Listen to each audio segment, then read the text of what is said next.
तर काय विषय पब्लिक जय श्रीराम, मी आहे ते सोनवणे. स्वागत आहे आपल्या नवीन अशा ब्लॉग मध्ये. आज तुमचा भाऊ चालला होता मस्त एक सिनेमॅटिक शूट साठी. ते पण घरभरणीचा शूट होता.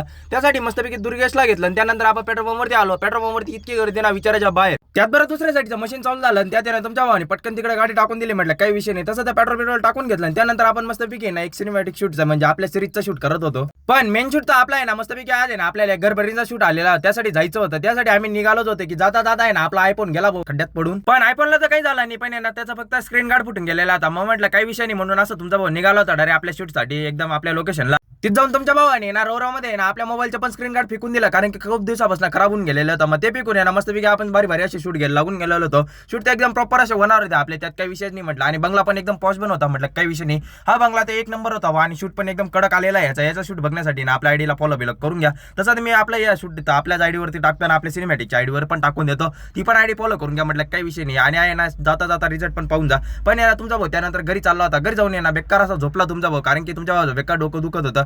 त्या तिकडे उजेड वगैरे केव्हा पडून गेलं ते तर काही कळलं नाही. पण यांना बहिणीकडनं मस्तपैकी म्हटलं डोकं बिकट दाबून दे, कारण की बेकार असं तुमच्या भावाचं डोकं दुखत होतं. म्हटलं काही विषय नाही. तसं आहे ना भाऊ पण आपलं डोकं दाबून देत होता. म्हटलं काही विषय नाही. मस्तपैकी मी यांच्याकडनं डोकं वगैरे दाबून घेतो. तोवर घ्या तुम्ही फॉलो वगैरे करून. चला जय महाराष्ट्र पब्लिक.